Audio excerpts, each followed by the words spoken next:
Hey guys, very good evening. Okay, how's your week so far? Mine has been pretty busy. It's like we have new mentees coming on board, coaching them.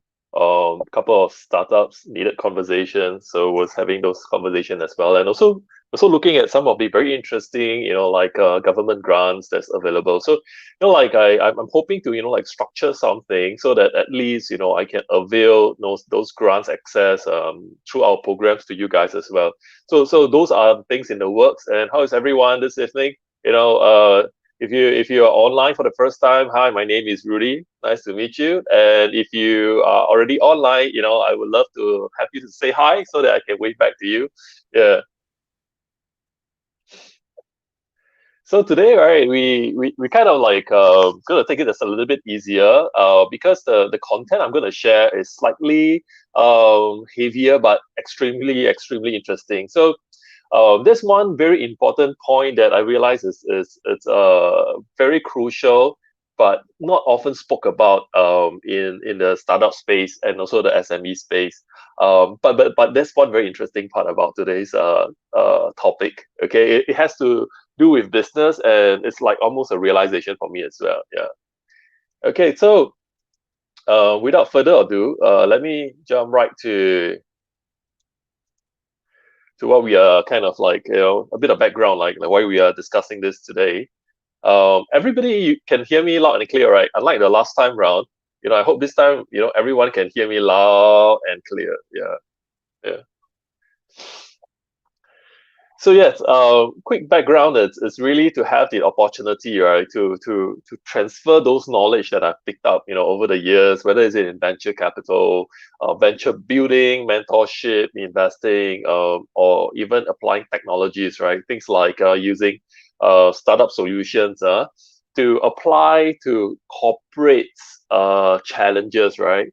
And with these two, right, solutions, corporate challenges, right? We try to innovate and birth, new solutions. Yeah. So these are things that I was doing for the better part and better most of my career, and hopefully, whatever I've learned and picked up, right, would be able to transfer to you guys and make you guys, a superstar in the areas that you're trying to excel in, right? Yeah. And obviously, whatever I'm doing right now is completely, on my own time. I wanted to do this because I have a lot of friends that say, like, Rudy, do you have 10 minutes, 5 minutes, 15 minutes to just talk to us about, different stuff, right? And I thought, number one, if I can broadcast this on Facebook, right? I mean, I can have like more interactions with more people. Secondly, if I can put this as a recorded video on Facebook, you guys can always come back and check them out. Yeah. So I think that's really awesome. Yeah. Okay, so I have always been expounding on this thing called the VCS framework, right? Which is validate, confirm, and scale. The reason why I think this is really important because it essentializes all the important elements, right? In terms of building a company, building a startup. And there's no better way, to just put it in one single place and create an opportunity for people to just download all these lessons and kind of like plug and play, into their regime, right? Yeah. So in this VCS framework, it's very much talking about three different stages of building up your company, right? Building your startup.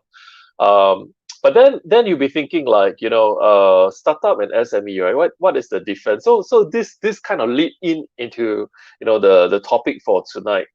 So guys, very quick question.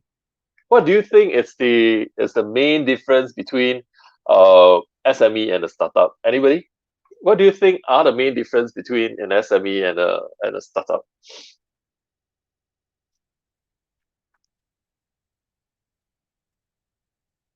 Oh, yeah, I think it's Friday night, so I just want to, like take a chill pill and just relax and just chit chat with you guys a little bit more.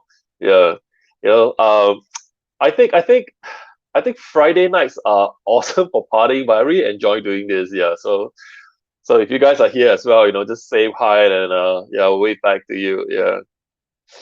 So I mean, some of you guys might feel that like SMEs are very different from startup. I can see and understand why.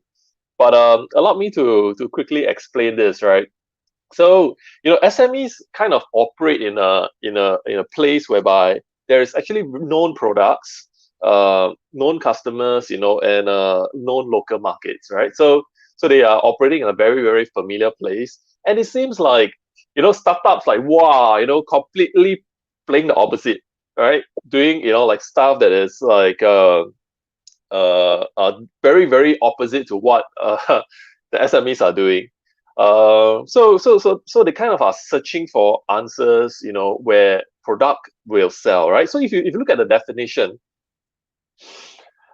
it's a very misconcept. It's a misconception to think that actually startups are trying to do something very very different and complete opposite of what SME does, right? As a business, right? It's not actually true. It's actually the approach, right? If you look at the definition per se, it kind of tell you that startups are kind of searching for answers to the product that will sell, right? And to be able to find the customers that they can serve in a way where it creates value, and for that value it generates revenue. Yeah. So it's very much an approach, right? So it's not whether you're operating in an established place space or establishing space per se, right? It's really an approach in terms of doing the business. Yeah. So so that's a huge, huge secret I'm gonna reveal to you guys right now. Yeah. So anybody interested to know that secret, please say yes. Yeah. Type in your remarks, and then I'll be able to see your responses.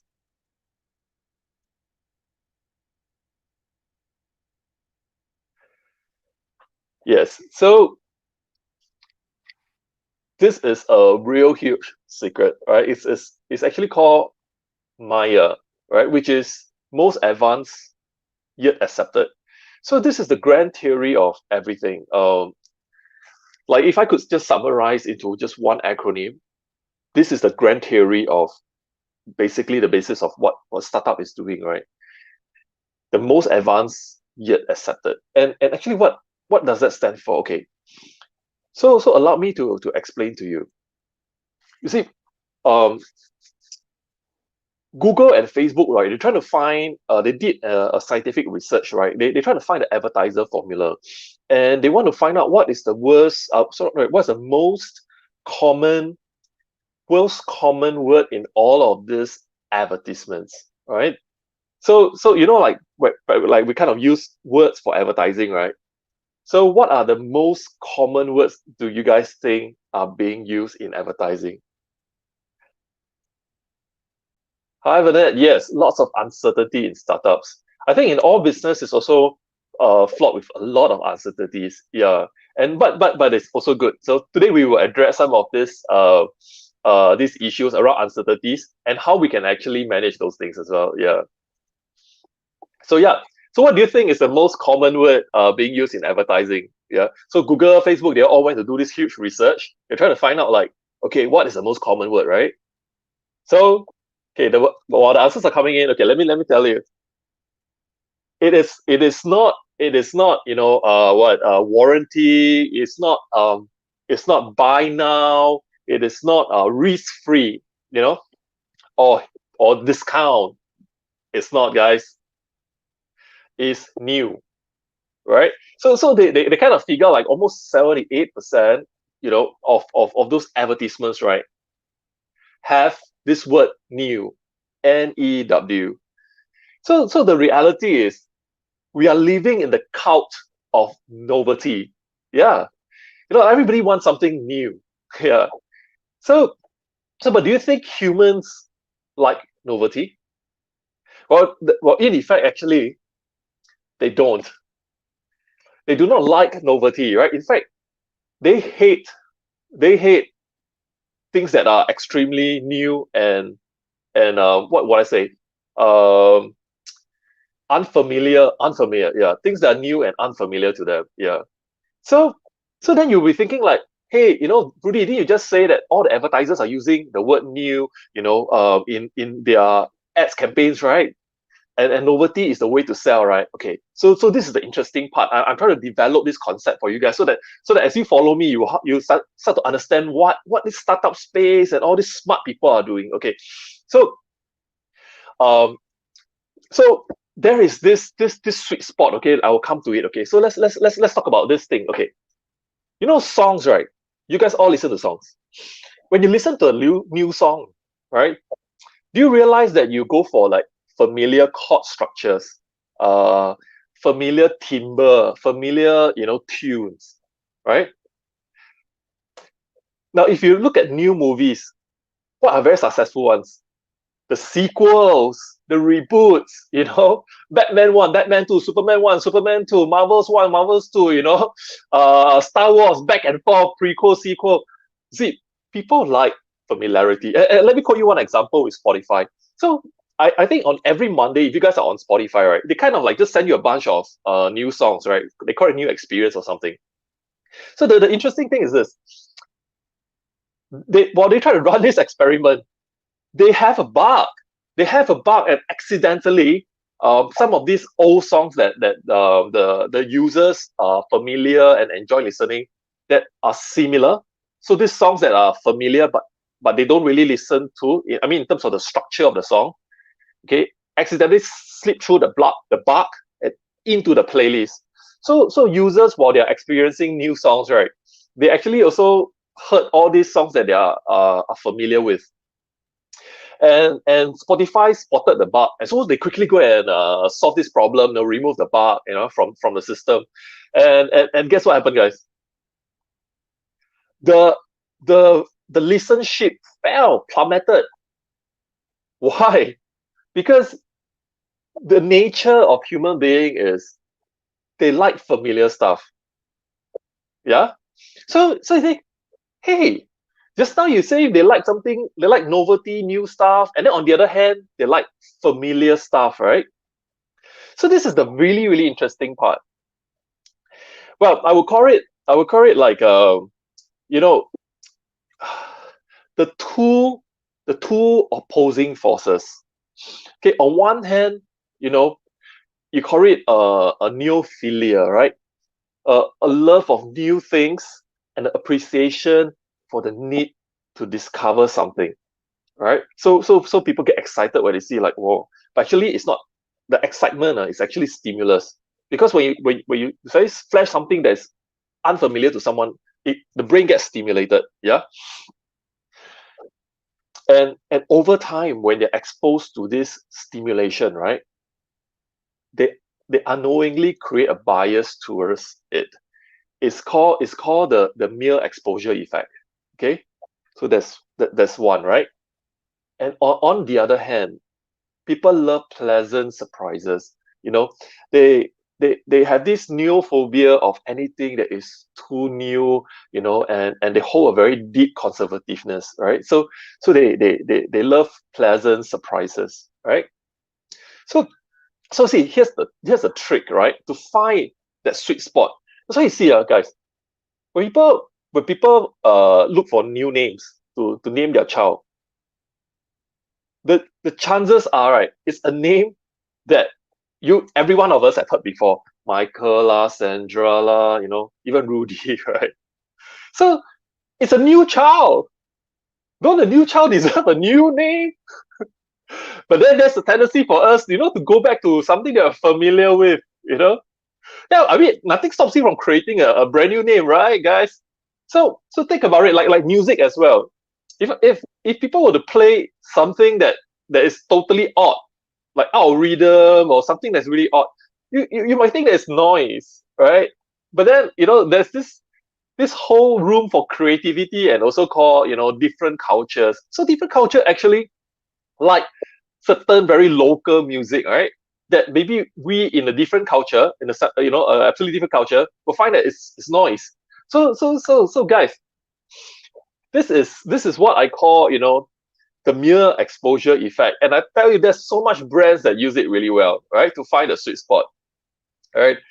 So so take for example, like like, okay, uh Nike, right? They say just do it. You see, doing exercise is very painful, right? It's something that nobody wants to do it, right? But then they keep exposing you to the term just do it, just do it, just do it, to the point whereby you just associate that term with the brand, right? And you think that, okay, to overcome that pain, you know, you go to something familiar, which is that brand, pick up the shoes, pick up whatever gear, and then it gives you that comfort and the impression that you are able to do it. Yeah. so so um so in order to get that correct intersection, right, you need to be able to work on something that is familiar to people, and yet at the same time, right, stand out from the rest. Okay, so I repeat again, you do something that is familiar to people yet stand out from the rest, right, gives you a much better chance in winning in the market. Okay, so for example, you create a a new mousetrap, right? They always call it a new mousetrap. But then it gets, scientific endorsement for, say, MIT, Harvard and all that. Oh, people are familiar with those brands, right? So they will give it a shot. Or you create, say, a new dish, and then you associate with like a validation, like a Michelin star or celebrity chef, giving like thumbs up, or influencers, tweeting about your new dish, right? People will be very familiar with, oh, okay, I don't know your dish, I don't know your brand, but I know these people, right?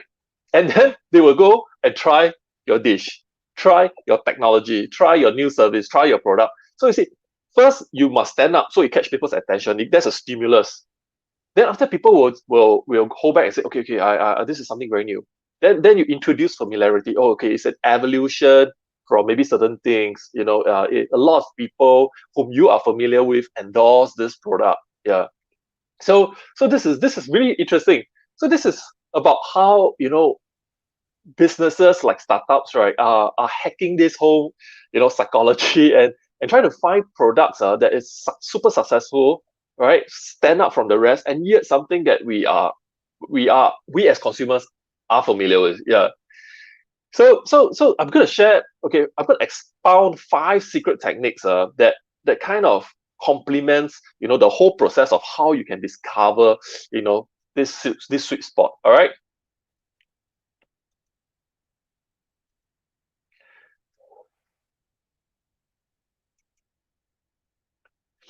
Okay, so the first technique is about really how you can build something that you can measure, and you can learn from, and you can create this loop to continue to improve that product. Yeah. So you see, the very first thing you need to understand is, right, if we go to the extreme, right, on the left, and and we and we wanted to plan everything nice, right? Hokkien say, make until sui, right? Bo lao zui, right? So so if you want to plan and forecast everything until nicely, then you do, right, you probably will never get around doing it. Correct? And obviously, back to the SME startup conversation, SME tends to be able um to be more effective in this space. So they're doing something that has an environment that's quite static. They have an operation that's quite stable, right? But guys, again, in today's time, right, and age, in order for you to be competitive, you you you, you need to stand out from the rest. Remember Maya? Yeah, you can do things that people are familiar with, but you need to stand out from the rest. You know, so that it gives you an edge, right? And And in today's world, they always say, startups are eating my lunch, eating my lunch. But guys, startup and SMEs basically operates on the fact that they have a business, they monetize the business, generate the revenue, right? It's actually basically competing. So for you to compete, sometimes it's good that you start to read into the minds of all these youngsters or creative thinkers. What is the strategies? How they actually do it, right? So that's why today I want to share all this with you guys, and I hope you guys will benefit tremendously. Okay, so on one end, and there's a lot of SMEs type of nature of business, right? They want to plan and forecast everything based on stability, and on the other hand, there will be people who are a bit more excited about their idea and just jump right into it, right? And like just on the example that I listed with Nike, right? Is just do it, right? Jump in and just do it, right? But here's the thing. It's it's it's very important to know that there's a very high stake. There's a very high stake, in building business, right? It's hopes and dreams. It's a lot of money. It's a lot of time, resource. People believing in you and all that, right? So my question to you guys is: would you want to build something that nobody wants? Anybody? Would you want to build something that nobody wants? Right? Hi, Edith. Yes, yes. Nobody knows the trade. SME knows the trade and does the trade. So that's why, startups are usually seen from the outside. Yeah. I mean, yes and no, like sometimes SME founders, right, are also startup founders. So they decided to go lean and pick up some of these techniques. Yeah. So that's why I felt it's very important to share today. It's like to be able to understand why, some of this fast builders, I call it, right? They are actually overtaking the competition. Yeah. So that's why these are all the minds. Actually, it's just the mindset that I want to share, and the techniques and the thought process, and then hopefully, with these steps, you guys can get to the same level of playing field. Yeah. Okay. So yes, on one hand, plan it nicely, but then it might be something that people do not want. On the other hand, too excited about an idea, a concept, jump right into it and create something that is probably flawed, right? So yes, the goal here is really to build, guys, this is important, to build something that the customer wants and will pay you for as quickly as possible. This is the number one secret, right? The startup technique.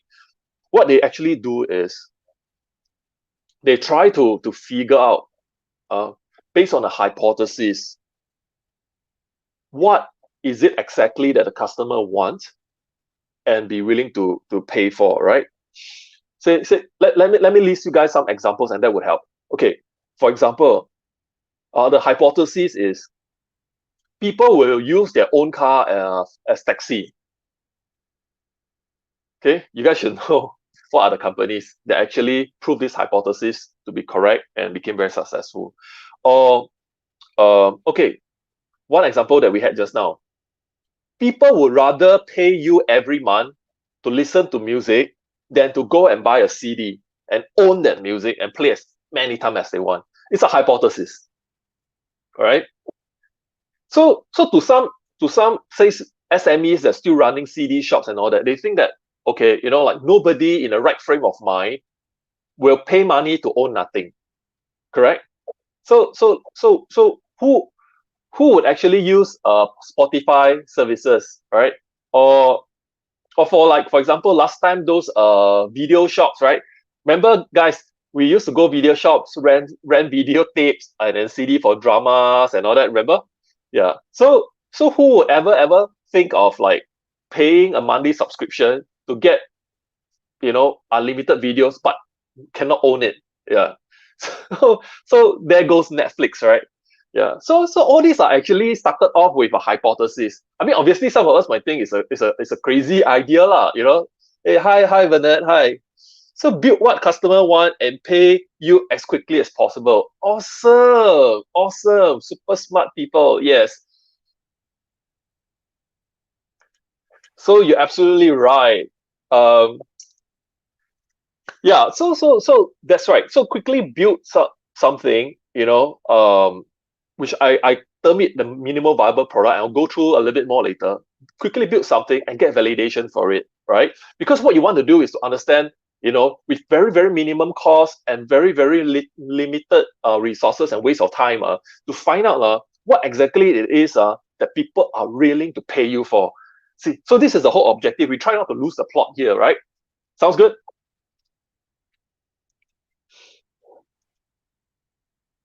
Okay, so the second step to go around doing this is we try to learn as quickly as possible, correct? So so am I right to say to learn as quickly also sometimes means we fail as quickly as well. So that's why there's this whole concept called the fail fast concept, right? The whole intention is to have the ability to experiment as much as possible, as quickly as possible, so that we don't lose the plot, right? Like what you mentioned just now, we quickly get to what exactly the customer want and are willing to pay you money for. Yeah. So don't take everything too seriously sometimes. In this whole startup mentality, they call it, everything is a grand experiment. Yeah. So people are actually trying different ways to solve a problem, so that hopefully, right, that way that they found creates value that people are willing to pay for. Yeah. And it's very interesting. You you cannot ask people that you're working with, right? It could be customers that is already paying, or potential customers that will be buying stuff from you, right? You cannot ask them exactly what they want. Okay. You must observe. You must really observe. Okay. If you put your product in front of them, they like it, and they're willing to pay for it, take out money from their wallet and give you, then you got it right. But this action, you cannot ask them. You must observe. Remember one of my all my earlier sharings, I mentioned about Henry Ford. So when Henry Ford wanted to invent cars, there were just horses on the road, right? So for transportation, people use horses. So guys, if Henry Ford were to ask anybody,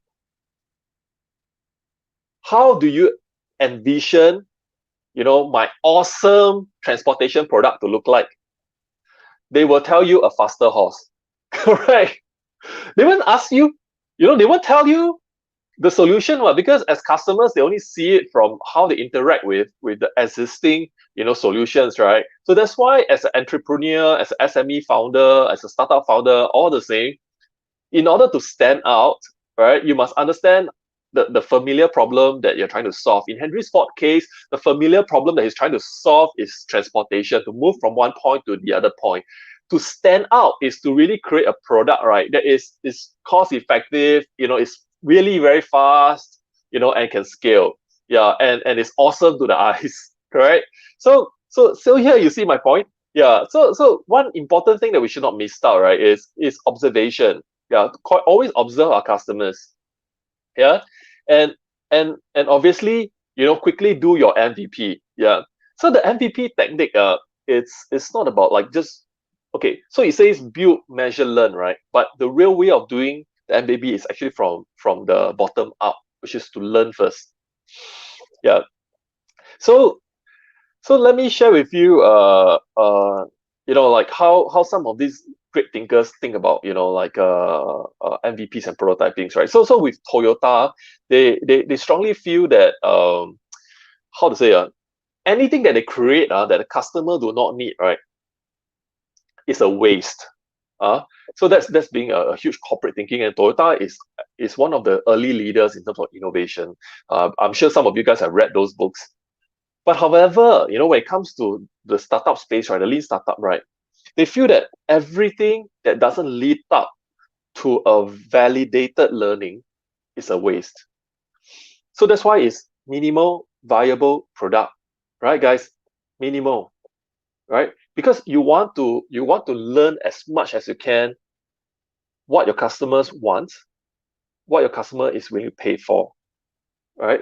So anything more than that that you do or invest building that product becomes a waste, because you need to get to this point and move on to the next stage. Yeah. Oh, so it's very interesting. When it comes to understanding what exactly is minimal viable product is basically building up something that's very minimal, right? And guys, if you feel that it's very embarrassing to put out this product into the market and sell to people, that means you're on the correct track already. Okay, guys. Yeah. The whole point is really this: like, you have a hypothesis, build it up quickly, share with people, sell, see whether people will pay money for it. Yeah. And then you can decide whether you want to improve or reject. Correct? This hypothesis. Yeah. Okay. So top secret number 3. Okay.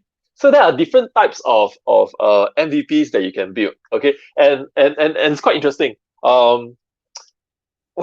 When I observe all these startups, the way they do it, right, it really blew my hats off, because it's like let me run through with you guys, then you know what I mean. Okay, so the first one, I'm sure you guys know this company, right? It's called Dropbox. But what I'm trying to say is, this is one approach that is quite interesting, and you can do, and you can do from home. And I believe some of you guys that actually join us in Online Superstar and all that actually already know how to do this process. It's called the video MVP. Okay, what does a video MVP do? You do a product video, okay, or service video or whatever. Basically, an introduction of what you're doing, your product, your service, and all that. Okay, you do this video, and then you share. You share on Facebook, you share on community, all that. And what you're trying to find out, remember, MVP is for what? To test your hypothesis, right? So this video will show, wow, this product, how it works, everything. Okay, you share. You can share a Kickstarter, you can share wherever you want. What you want to get is people to sign up. Better still, if it's Kickstarter, people willing to back and fund this project. Correct? So here's a very interesting case study. Dropbox did exactly that. They created a video to show people how easy it is to store things in the cloud and then share it. And guess what happens to their sign up?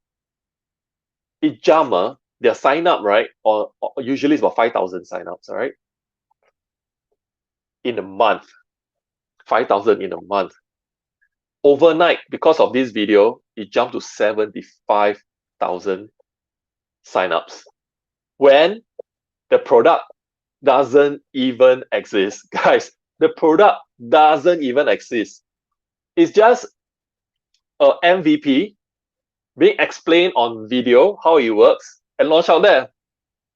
So you see, if you are a founder, imagine this, you actually go and build up the thing, then you show people. So that's the usual way of doing this, right? You develop the whole product, all that, then you sell it to people.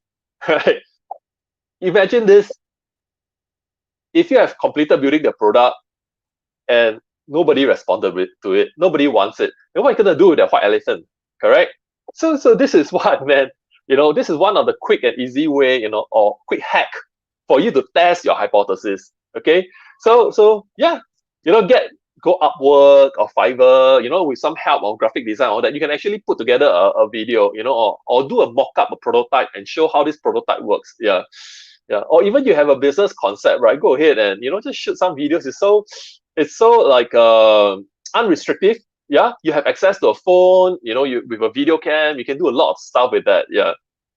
So those who do not know how to shoot video, right? It's time to join our online superstar program, right? To learn how to do things, from an online perspective. Yeah.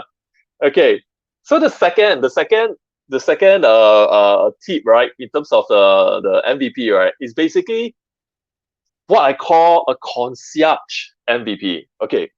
How it works is, okay, firstly, you focus on the single customer. So you in your assumption is, okay, this product, right, is meant to be used or consumed by this specific specific user or specific customer, specific type of customer, right? And you identify that once you identify the customer, what you do is basically you adapt your product in a way whereby it's basically just cater to this specific user, these customers,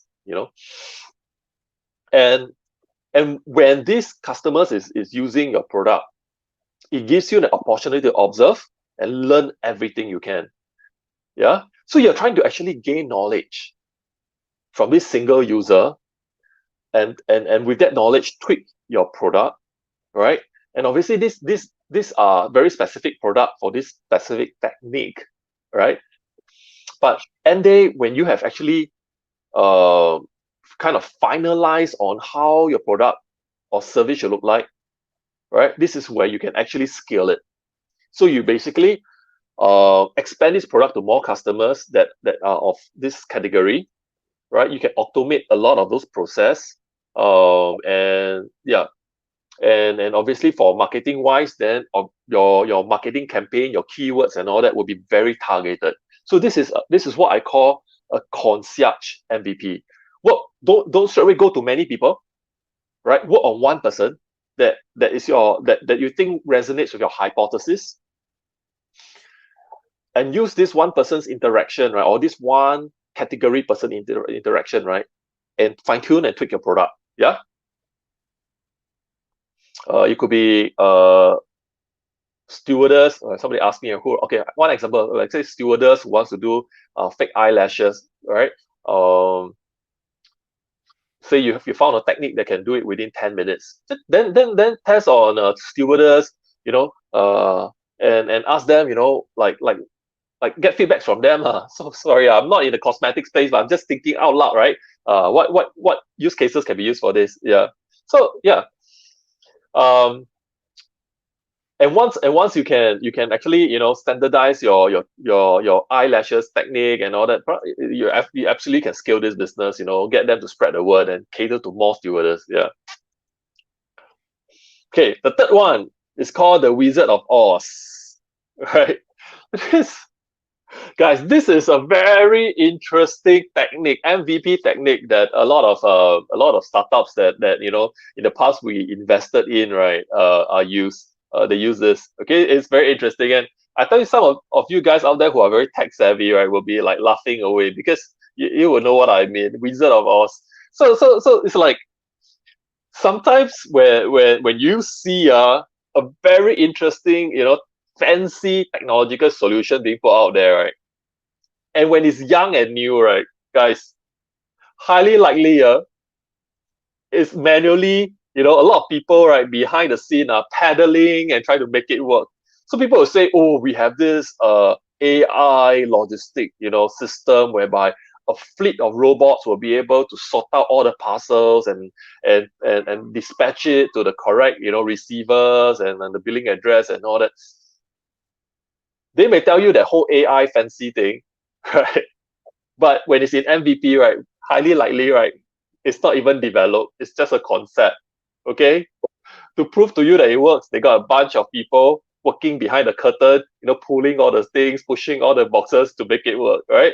So guys, don't be surprised that actually a lot of startups do that. Okay, it's not, there's no right or wrong. It's just like getting the employees, right, to understand the inquiries from the customers. Okay, and creating a log to make sure that when they build up the actual technologies, right, they build the algorithm into which is the programming part, right, into getting all these things in place, they know exactly what to build. Yeah. So that's my whole point, right? Sometimes don't have to wait until you build everything, then finally go to market. Yeah. Sometimes you can do an MVP, just go to market, get validation and get confirmation from the market to make sure that what you're doing is correct, and more importantly, you get the feedbacks. Yeah. Okay. So the next point is really when you have kind of the confirmation ready, right? So how are you gonna grow this thing? Correct. Okay. So there are certain metrics that you can use, right, where you can improve this metrics through the build, measure, and learn iteration loop. Don't forget that loop. Yeah. So the whole intent is to build and to build, to measure, and then to learn, and then look back to build, which is really to tweak, right? And build the new features or whatever needed, measure it, and then learn. Okay. So yes, let me talk about the first growth engine. It's quite interesting, right? So I call it the sticky engine. Okay. So what does the sticky engine do? Okay. So basically it talks about two things. Number one is customer acquisition rate. How fast can you acquire customers, right? And then churn rate. So how long does the customer stay engaged with you or drop out of your system? Yeah. So so this is a very, very typical startup term, right? If you go to startup conferences, they call it the vanity metrics. You talk to VCs, they talk about customer acquisition costs. They talk about churn rates and all that. So today we are really talking startups, right? But this is actually uh these are actually common concepts that you can apply whether you are in a startup formation, or whether you're in a corporate enterprise formation, or you're in an SME formation, because it's like who is not acquiring customers, correct? So guys, here's a sticky engine. Okay, so how the sticky engine work, right, is they basically try to get customers that will be with them for the long term. That means these are the customers that once like this product, right, they will never let go. Yeah. So it's really about creating stickiness in your product. So the more sticky your product, the lower the churn rate, right? The lesser the people will fall out from your system. Yeah. So this is really the idea. Okay. So what are companies that does it? Toothpaste companies, Colgate and all that. So these brands are like, you once you use it, right, it's kind of like you throw to the back of your head already. You will just continue to use it. You know. Yeah. Gillette shaving, right? So guys, like you see so many different brands trying to enter the Gillette market. I think there's some German brands like S. I can't remember. You guys can remember some of these shaving brands. Please feel free to add to the channel so that it helps me to remember as well. Yeah, but yes. So some of these brands are trying to enter the market, but you see, guys, the sticky engine creates this opportunity whereby once the customers get hooked onto that product, right, they don't really bother to touch another product. Yeah. So this is one method that you can actually think about, right, in terms of growth engine. Obviously, every method that I share, it has to be suitable for your product. And usually what companies do is they pick one. They just pick one of the method and focus their energy on it. Okay. And I'll explain to you the logic behind it. So the next growth engine, it's the viral engine.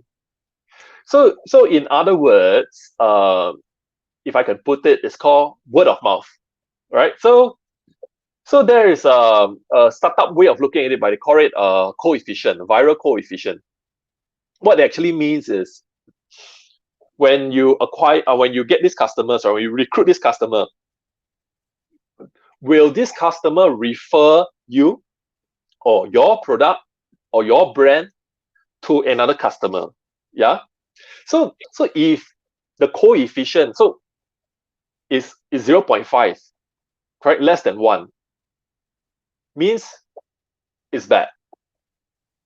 Okay, get it? So if the coefficient is less than 1, okay, 0.5 and below is bad.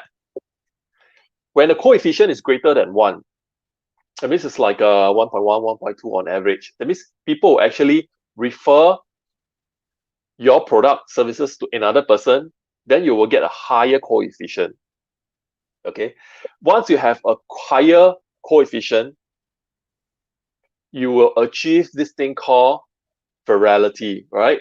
The product will spread like a virus. Yeah, people will talk about it. People will be sharing on social media. How proud they are when they use this product. Yeah, so that is virality. Yeah, so a lot of social media network, right? As you can see, Facebook and all that really use this engine very well. Another business that uses engine well is, obviously you guys would be very familiar, it's called multi-level marketing, right? Herbalife, new skin, stuff like that, right? The supplements and skincare.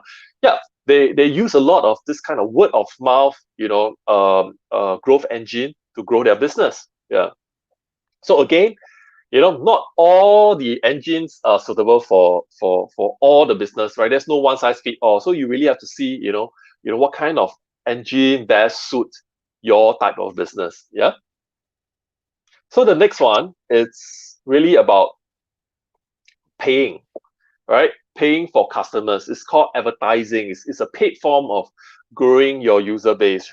And the two most important metrics, guys, in this is uh, cost per acquisition and lifetime value. So what does that mean? It's the cost of acquiring one customers versus the lifetime value of his customer, right? So to funnel to drive growth, you must always make sure that the lifetime value of your customers is far greater than the cost per acquisition.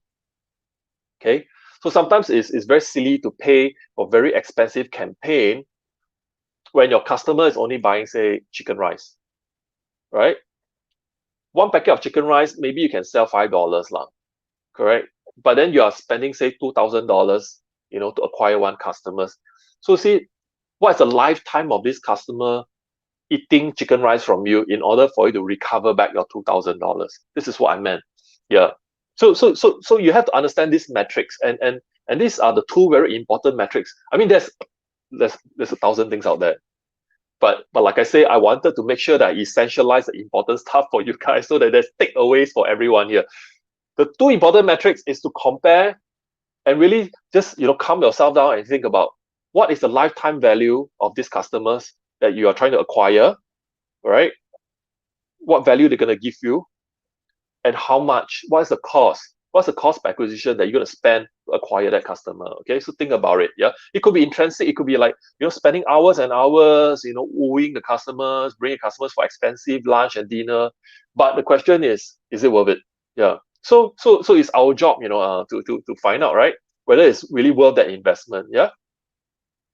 So a lot of e-commerce business actually does that. So you see, Shopify, Shopee, yeah, Shopee, Lazada, lots of e-commerce business. They do a lot of online acquisition, right? So they pay Google ads, they pay Facebook ads, they pay different type of YouTube ads, just to get your attention. Yeah.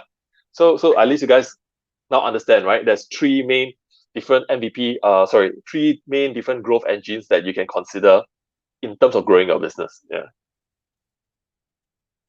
Okay. So after you try everything and things seems to be a little bit slow, so what are you gonna do? Are you gonna pivot? Pivot meaning to say change your plans, not say just change, guys, drastic change of plans. That means like maybe just it's a fork, right? So you're going this path initially, and now you change to this completely different route, take a different route. Yeah. So on the map, you just choose a different route. So are you gonna pivot or are you gonna persevere, right? Well, this is actually a very difficult conversation. I've seen a lot of startups having to pivot, and pivot, pivot is not equivalent to failure. Yeah, and I'll explain to you why. But let me go through a few important things. Number one, right, let's talk about when. Yeah, when do people actually pivot or persevere? Or why don't you guys share with me? When do you think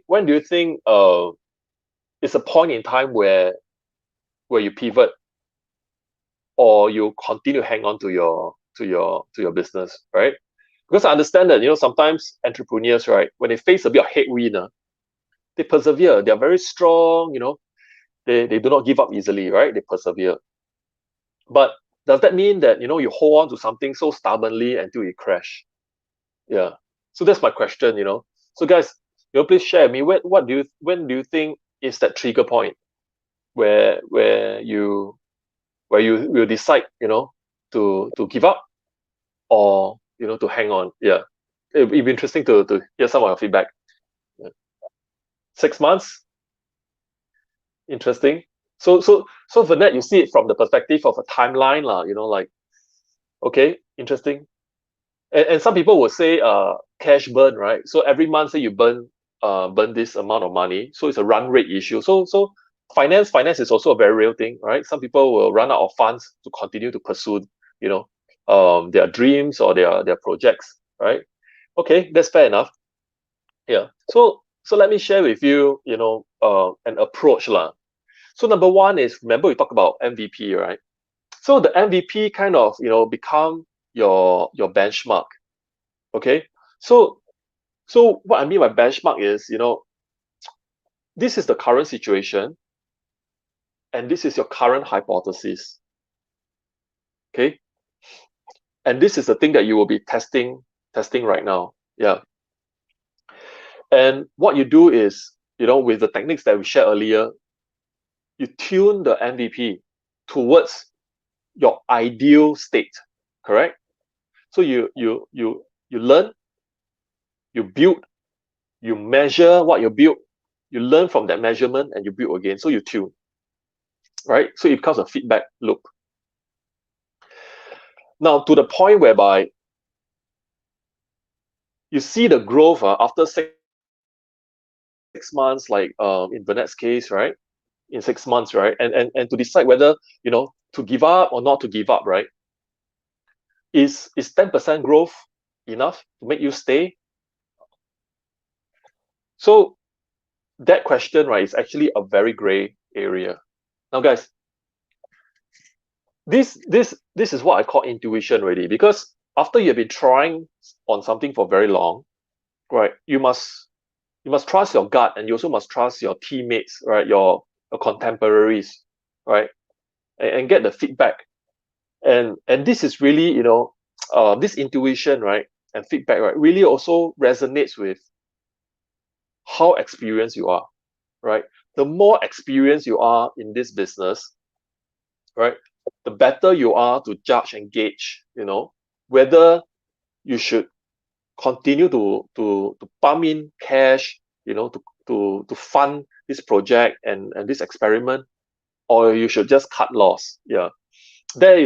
Unfortunately, guys, there is no clear threshold indicator in this world to tell us when to give up and when not to give up, when to pivot and when not to pivot. Correct? It is really based on this intuition, and intuition is based on the experience that we have gained over the years in this field. Yeah. That's why they always say, right, it's very disadvantageous to some people who are doing a certain business for the first time, because they do not know. They do not know when is it time to pivot or when is it time to persevere, because they lack the experience. Yeah. So yeah. So this is important point to note, right? And if in the event that the company or anyone, startups founders who decided to pivot, there are three types of pivots. Let me share with you. So customer segment pivots, right? Basically, the customer segment that you're targeting, they don't seem to be interested in what you are offering. Okay, maybe you think that it's the 18 to 24, the young segment. Okay, but somehow for some reason they don't seem to be interested. But then again, there's another bunch of customers, right, who love your product. They could be in their mid-30s, with family, starting up family and all that. They love your product, right? Now, this is a time to tell yourself, okay, guys, I read the data, I perform the analytics, it's time to pivot. Yeah. This is not the time where we hold on to something. Remember, right? MVP is a grand experiment. So the experiment already came out with a result and tell you that there's another customer segment that love your product more than the customer segment that you are going after. This is one of the pivot that you have to consider, right? It's called the customer segment pivot. Yeah. Right. The next would be the value capture pivot. Okay. Usually when you put a product out in the market, right, guys, you wanted to monetize from selling the product, correct? Yeah, after that, after a while, you felt that, hey, there don't seem to be traction. So a lot of these big companies that you guys would have came across, you will notice that they give their product away for free. If you go Google search, right, you don't pay for the search what. If you go to YouTube and watch the videos and all that, you don't pay for those videos also, right? Neither do you pay for the search on carousel when you want to buy stuff. So how do they monetize? So this is where there's a shift in the value capture system. They don't capture their value from selling you the product directly. They capture their value through advertising. They probably capture value through, like positioning, of the listings, right? So they are, or sometimes they might even capture value through subscriptions, right? So there are maybe different ways to capture the value other than the one that we initially thought of. So again, that is a hypothesis. So we have a hypothesis. We think that, hey, no, this is the way we can capture value, and generate revenue. But things might change after we have conducted our grand experiment with our MVP. Then we realize, hey, I think we need to pivot. Yeah. So this is another consideration for you guys to think about. Yeah. When you want to do a pivot, right? Thirdly, your engine of growth, right? So if you feel that, okay, you started off, remember just now there's three engine of growth, right? You started off, say for example, you pick the engine of growth with say Virality. You wanted to conduct your business by word of mouth, right? Virality, word of mouth, get high referral coefficient, get customers to refer to customers, right, by word of mouth. And you try and you try, and then you realize that the numbers are not showing, right? Sometimes my suggestion to startups is do A/B test. A, you do viral kind of approach. B, you also run a test of, say for example, the paid engine. Go advertise online and pay for the advertisements. Yeah. So think about when you run all these experiments, A/B testing, targeting whether you're targeting correct customer segments, speak to other customers, see how they respond to you, right? So my point is this. Sometimes people have a very negative notion when they come to talking about pivoting. But actually pivoting, right, is nothing to be ashamed about. It's definitely not failure. It's basically you running an experiment, and based on the empirical outcome, then you make an executive decision. You make a call on what you want to do next. Yeah. So I want to quote like Thomas Edison here, right? He did say that when he was being interviewed by a reporter, he was being asked, you have tried to create a battery, and on the 10,000th time, you failed. Isn't it very embarrassing, for someone of your status, to have failed so many times? And his response is a classical response, right? He said that, I don't see that as a failure. I see that as I have found 10,000 ways of not building a battery, right? I found 10,000 ways of why I can't build the battery in these ways. And obviously, with him, creating this library of the different ways that doesn't work, became a legacy for success to somebody who eventually able to build the battery. Yeah. So guys, pivoting is perfectly okay, right? There's no shame to it. We have to run. We cannot be stopped, from running experiments. We need to continue to try, do trial and error, and then we keep making all these decisions as we move. Yeah. So be very, very agile and be very, very flexible. Yeah.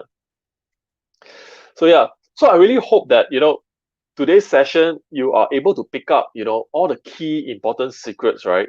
In terms of creating that Maya moment, right? So the Maya moment is really how to find that sweet spot, and to find that sweet spot is really to test your hypothesis, to figure out what is the correct thing to build, that people are willing to pay you for, okay, and try to build that experiment as quickly as possible, right? Whether you want to reject your hypothesis or whether you want to fine tune it, right? Move as quickly as possible, right? And obviously, there are different ways of approaching your MVPs. You don't really have to build a full-fledged product. Remember, you can do a video, right? Show people your prototype, and get response from the market. You can even do a concierge MVP approach, right? Just don't cater to the whole world.